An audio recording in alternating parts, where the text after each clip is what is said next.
Hello, Sonoma County. So buying a home can feel like a huge task and very scary if you aren't quite sure what the process actually looks like. So today we're going to go through our home buyer roadmap to kind of give you an idea of how to get started, what the process looks like, who's going to be involved, and is it something you're ready to take on right now?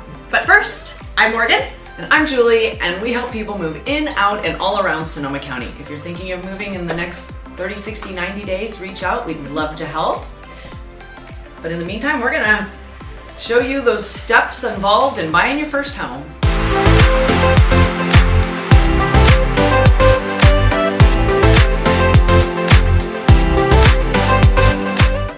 So first and foremost, the first step is to have a home buyer consult, right? Absolutely. And the home buyer consult is basically your initial meeting with us as your realtors or a realtor in your area. And you're gonna wanna meet is the opportunity for them to better explain, kind of like we are, but possibly in a little bit more detail, exactly what to expect in the process. You can ask all the questions. There's no wrong questions. I've had clients literally ask me, what is a mortgage? That's a valid question. If you don't know, you don't know, and you should probably know before you buy a house. So it's okay. We'll go through it and we'll educate you, and we'll also talk about the wants and the needs, right? Absolutely, yeah. That's a very important piece of the puzzle to kind of figure out, what are you looking for? What do you need in a home? What do you want in a home? And how can we make that happen for you? And once we have that buyer's consultation and we decide we all are a good fit and we want to work together, we're going to refer you to one of our trusted lenders, because the next step is the financial picture.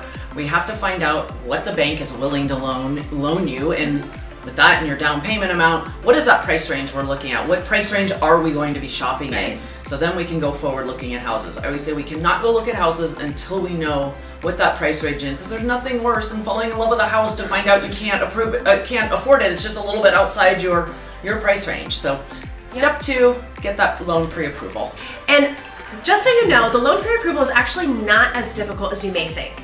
It's a lot of times a short discovery call with the lender just to make sure they understand your intentions and help you in your goals.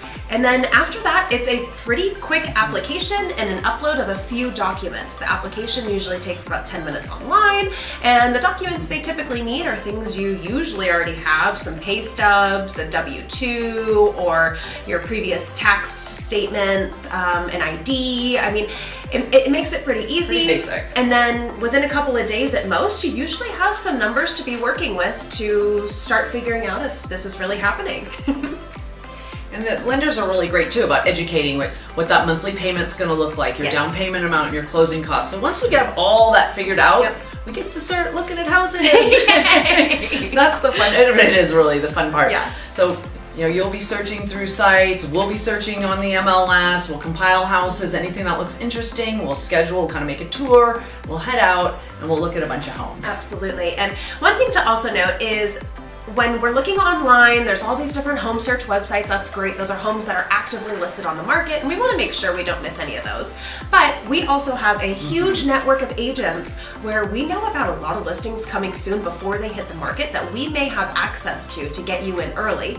Or properties, for one reason or another, they're not going to list it active on the market.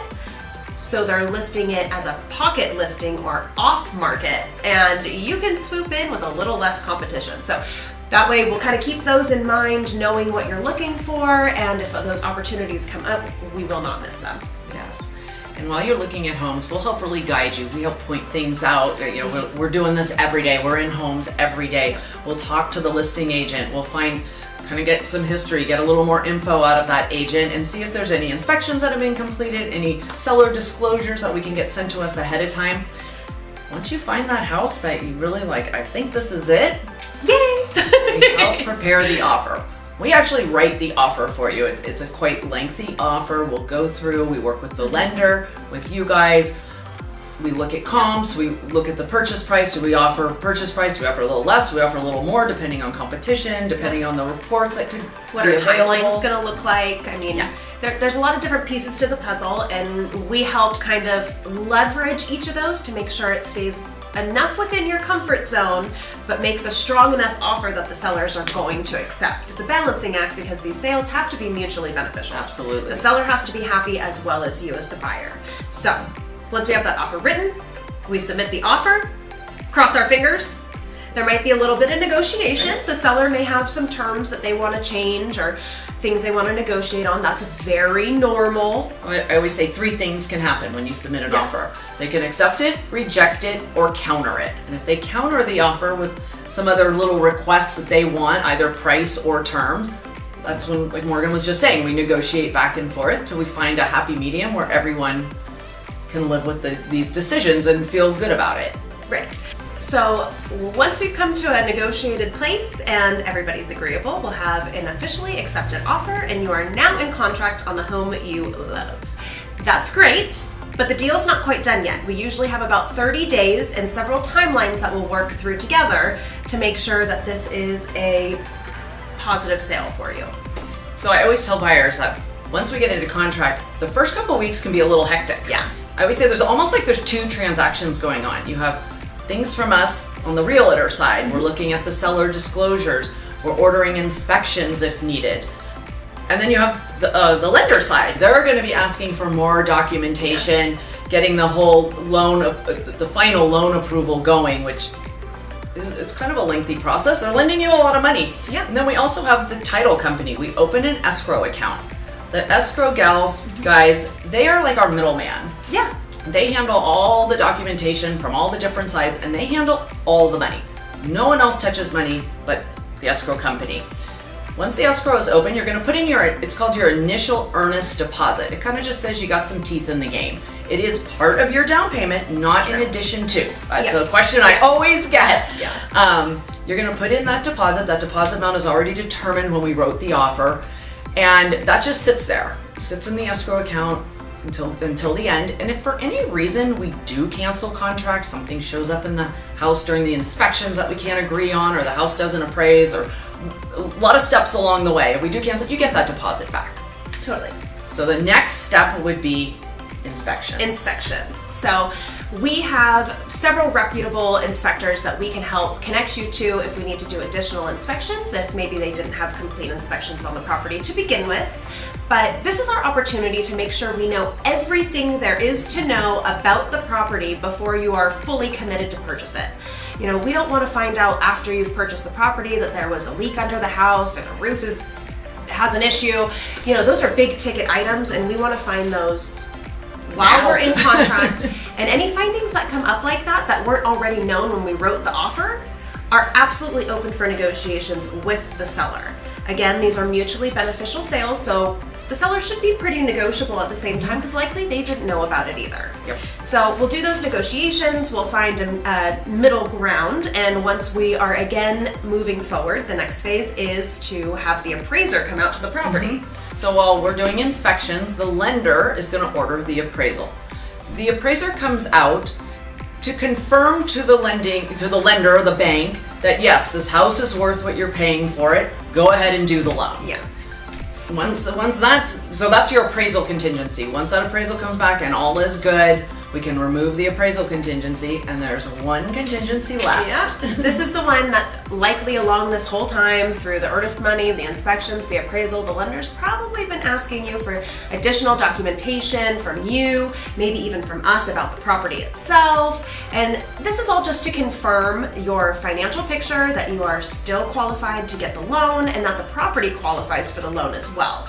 And once we have all that information combined, we get a stamp of approval from the lenders. We are given the magic 3 words of clear to close. Yay! Clear to close, and that means you are officially ready to start the closing process on the home because you are officially approved for the loan. Once that final loan approval happens, the lender draws up all the loan docs and sends them to the escrow company. Yep. The escrow company also prepares all the title docs, taking the home's title out of the current owner's names to put it into your name, and that records at the county. Yep. So at the very end, you go to the escrow company and you always hear about that big pile of paper that you might want to do your wrist stretches. Yes, for sure. You hear about that arm getting tired. That is no lie. It's a good amount of items that need your signatures and your initials. This is very official. The Yeah. notary is there. They take a copy of your driver's license, your thumbprint, and you're buying a home. Yeah. This is a big deal. Once everything is signed, all your final monies have arrived from you Yep. to the escrow company. Your remaining down payment and then the closing costs Yep. is what she's referring to as those extra monies. Is Yep. you don't have to bring it in until that time. Yep. And then the loan gets funded and the title papers get sent to the county, so the home is recorded in your name. Yep. Once And then then it's you're recorded. officially a homeowner. Yay! And then we get the honor of meeting you at the property and handing over those keys officially, and you get to celebrate. Hopefully there's a little champagne or martinis if that's your style. That's cool. But it's a really big celebration. You made it through the home buying process, and that is something to really be proud of. So as you can see, there's a lot of moving parts. There are a lot of moving parts, and there's a lot of people involved, but first and foremost, your realtors are gonna be your biggest advocate through the process. They're gonna make sure that you're staying on track, you're educated on the step you're in currently, and letting you know about the step coming up, so you can kind of have a little bit of framing around what to expect. And We won't let there be any surprises along the way. no, we won't. And as you get closer to this home buying process, we're here for questions. So if you want to reach out, drop comments below, send us an email. We're happy to answer those questions, and then hopefully we'll be scheduling a home buyer consult with you soon. And you can grab the link below if you want to kind of see what, get a copy of this roadmap so you can kind of see for yourself what the whole high level process, but you can see what it kind of looks like. And also, Absolutely. if you want to see more videos about the home selling and buying process or things about Sonoma County, go ahead and subscribe, hit the bell so you'll be alerted when new videos drop. Thanks for watching.